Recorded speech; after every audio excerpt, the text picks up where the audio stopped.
Welcome back to another video. My name is Kyle. Welcome to K Nation Reacts 2.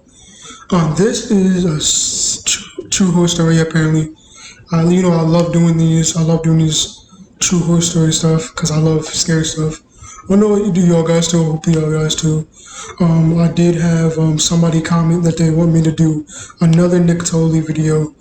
I will do that, but for right now I'm going to do this because I like scary stuff, and I hope you guys like scary stuff. So I'm gonna try to do that, if you know what I mean. But anyway, I'm just thankful. I'm thankful. I'm blessed to be able to do this kind of stuff, and you guys are amazing for coming and subscribing to this channel as we grow it out. Me, you, not just me, you too. So again, I'm thankful, and let's get right into it.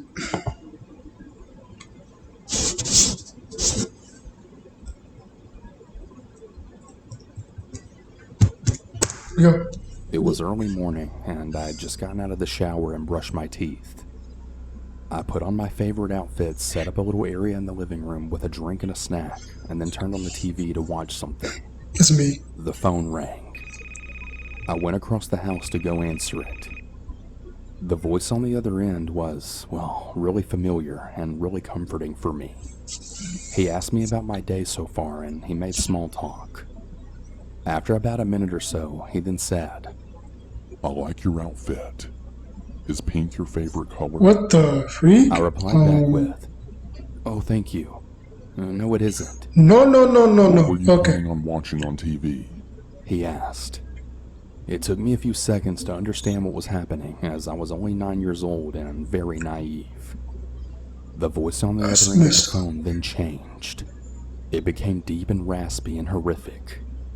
The voice then proceeded to describe all these horrible things that they wanted to do to me, and in detail. What I went the? numb.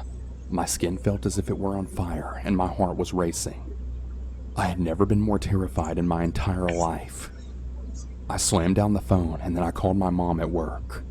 I tried to explain what happened, and I'm not sure I was making much sense. She got on to me for answering the phone, and she told me to go back about my day. I remember trying to explain to her that he was watching me, and that he told me what I had been doing, and that he knew what I was wearing. I also mentioned that I was going to call 911 because I needed help. "That isn't necessary. I'm not coming home. Just don't answer the phone and go watch TV," she said, and then I hung up. I was really confused and I was scared. I could feel his eyes on me. I pulled the curtains closed and I raced around the house, torn between doing what I felt was right and doing what I had been told by my mother. This whole time the phone was ringing. The second it would stop, it would just start up yet again. The sound of the phone ringing would pulse through my entire body like electricity. It was practically paralyzing me. It was like I was frozen but also on fire at the same time. I waited for a pause in the ringing and called 911. "I'm home by myself and I'm 9 years old and someone's watching me and telling me they're gonna kill me," I told the operator. These ads, guys. I'm Celia Ward. I'd like to ask you for... She tried to keep me calm and she said that she would send help for me. I remember standing there listening to this kind voice just trying to help me, but I could feel every scary movie scenario just playing out behind me. Was he creeping up behind me with a knife? Was he going to shoot me through a window? Was he going to throw a rock through the glass? And I would have been scared too. That's what you're saying. No. I couldn't breathe and I couldn't feel my body. In a moment of panic, I set off the alarm to the house and ran outside. I remember this sense of relief, but also this overwhelming feeling of having a separation in my reality. The house felt small and dark and really dangerous and cold. Outside felt open, as well as safe and warm. I could hear lawnmowers and the sounds of birds chirping. It was a beautiful break from that bone-chilling feeling of the phone. It was like I was watching a movie and I could see myself experience both of these environments at the same time. A neighbor was pushing his child. By the way, guys, I want to say again, if I keep getting subscribers up, I'm gonna try to do giveaways on this channel, and then eventually, what I'm gonna be doing some gaming on here. So I'm gonna be recording me doing gameplay of games and stuff, different stuff y'all guys like. Tell me what y'all guys like or something. I'm trying to do the best I can to give it to you guys, to give whatever y'all guys want. You know what I mean? But again, I need y'all to like, subscribe, and also turn on the notification bell so that way you can get notifications on when I'm uploading a video or something like that. You guys got it. But back to it. Let's get it. Out in a swing. He was concerned. He let me stand next to him and he protected me. I could hear the sirens now, the blaring sound getting louder as they grew closer. It felt like it took an eternity, but the police finally arrived. An officer walked over to me and he asked me what happened. I did my best to explain it, but so many of the words on the phone that were used were just so embarrassing. I couldn't bring myself to use such adult words to a police officer. And his other words were just bone-chilling. I couldn't say those either. To this day, I can still hear my young I can't imagine being like a kid and going through that. I would have been so scared. I would have been really, really scared. voice repeating the words. He was watching me.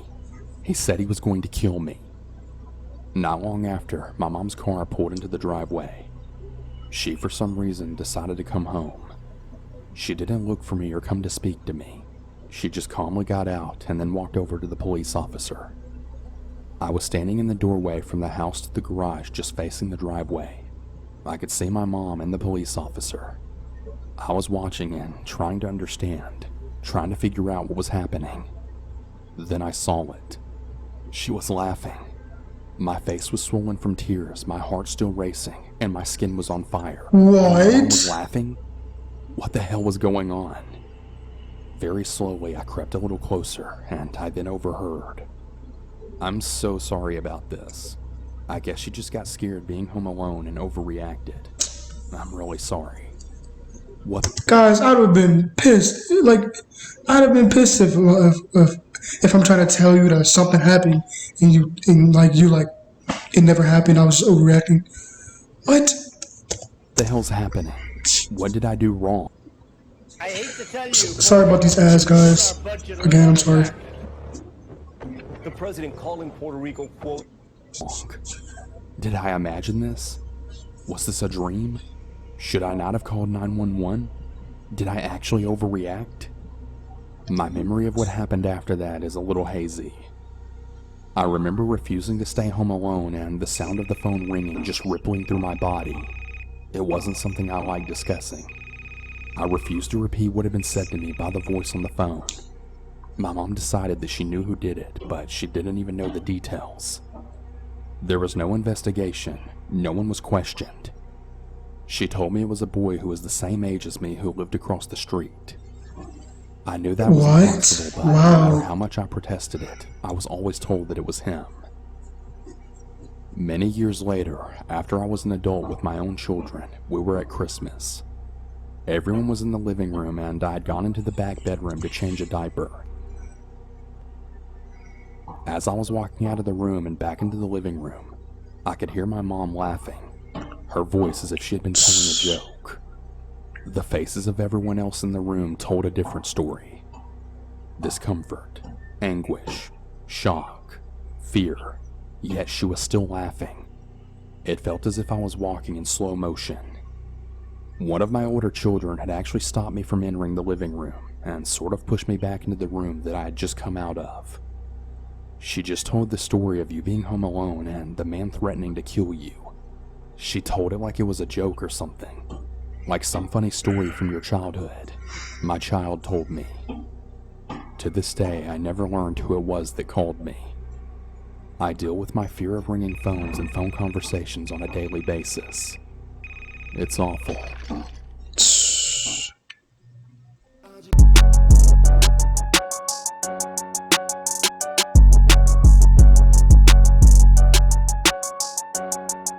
Hey, V.